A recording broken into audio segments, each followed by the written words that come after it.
Welcome back to the second installment of my Resident Evil series. If you're new here, just so you're aware, this is almost entirely satire, and although I do give a short rundown of the plot, everything else I pretty much just pull out of my ass. One quick announcement, I'm excited to say that I will be leaving tomorrow to be with my son and fiance. It has been 6 long months and I'll only have a limited time with them until I'm forced to leave once again, so please bear with me if my video releases are a bit more sporadic than usual. I would normally make that announcement at the end, but I'm betting that once I say that about covers it, or if you did enjoy, you end the video without a second thought, and that's if you even make it that far. The game begins with a truck driver, unaware of the outbreak in Raccoon City and its quarantine as he is in desperate need of a break from that other town with the teenage girl and all the monsters.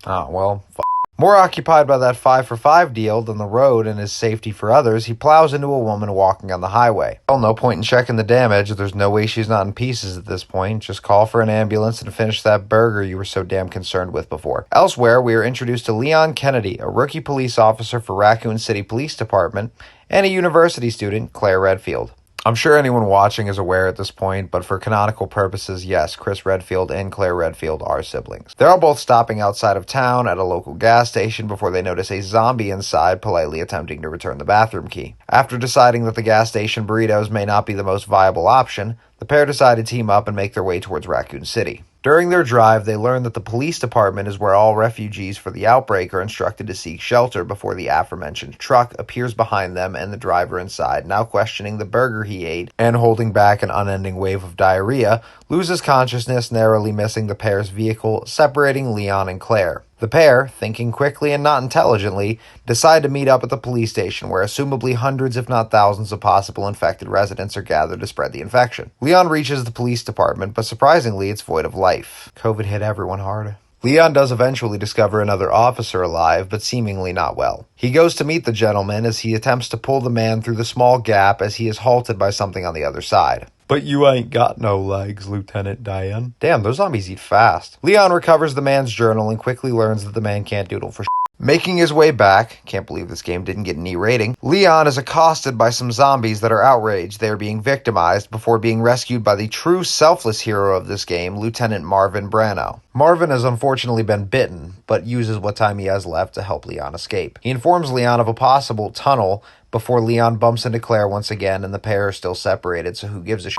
After gaining access to the tunnels underneath the police station, Leon and Marvin share a touching goodbye before Leon is sent on his way into the tunnels where he runs into Dr. William Birkin, who has decided if you can't beat them, might as well join them. After William is dispatched for the first time, and let's face it, more than likely the only time, Leon finds his way to the parking garage, unable to escape before meeting Ada Wong, a completely calm woman in an entirely normal situation, before she exits and Leon is left wondering why he's so goddamn turned on. Alright, maybe the next survivor will be useful. Ben Bertolucci, an investigative journalist, is discovered by Leon locked in a cell and begging to be set free, offering him a parking garage pass for his help, but Leon, who is warned by his commanding officer never to talk to strangers, suggests that Ben will be nice and safe, secure behind iron bars. Oh, never mind. Mr. X, a bioweapon we were introduced to previously and has since been stalking Leon, is now back on that ass. A wild Ada appears and informs Leon that she's the baddest in town before exiting once again as Leon attempts to hide his heart on. After restoring power to the cell, Leon recovers the pass from Ben's body before playing an interview recording between Ben and Dr. Annette Birkin. Leon returns to the garage before Mr. X appears and begins grilling Leon on the rising statistics about police brutality, and also does this installment take place during or after the first. Don't worry, I looked it up, Mr. X. It takes place 2 months after. Suddenly, a vehicle comes to life.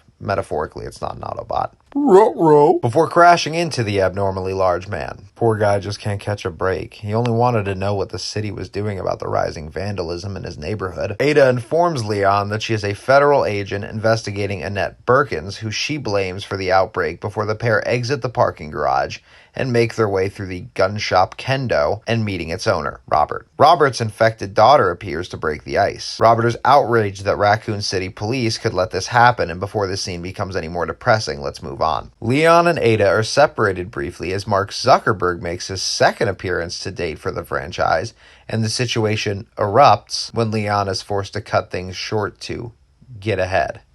I'm sorry, I'm moving on. The pair eventually cross paths with Annette Birkin before Annette sets fire to a corpse and escapes with the Krabby Patty secret formula, the G-Virus. During the pursuit, Leon is injured and we are left with Ada who, goddamn, when did this take place? 98? Sometimes I can't even get my phone to recognize my face. Moving on. Ada, who catches up to Annette and is forced off a platform and into a pile of soft, impact-absorbing trash. Oh, and a sharp metal piece of debris. Leon comes to, and after bumping into William once again, see, I told you he wouldn't be back, he finds Ada injured and they share a tender moment of compassion before I stop paying attention. They make their way to a tram?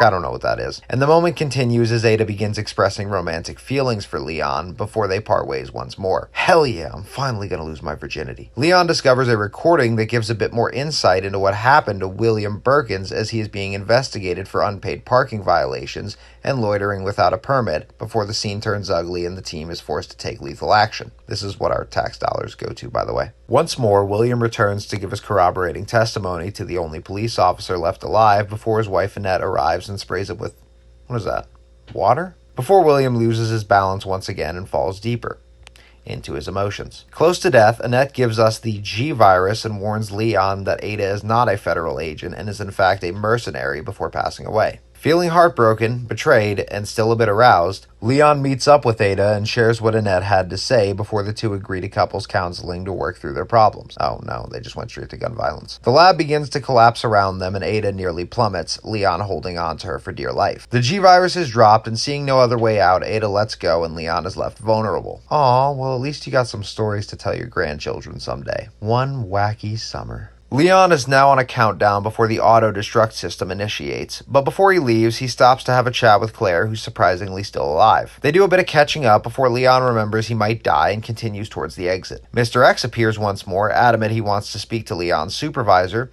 but Ada, who is also apparently still alive, slides Leon an RPG, and Leon shows Mr. X where in the Second Amendment, if he is unable to bear arms, his legs will work just fine. Leon exits the lab intact, kind of, and meets up with Claire and Sherry, who I will discuss next time if you would like a part 2 for Claire's side of things. This is where I seriously request anyone interested to let me know in the comments, because without 5 or more comments to either move on or continue into a part 2, I will go ahead and just move on to Resident Evil 3.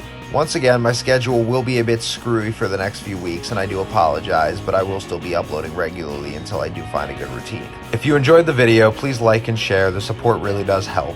You can follow and subscribe to me on YouTube, TikTok, Instagram, or my other social medias under the 90s Router. Links are in the description or on my page, and I'll see you next time.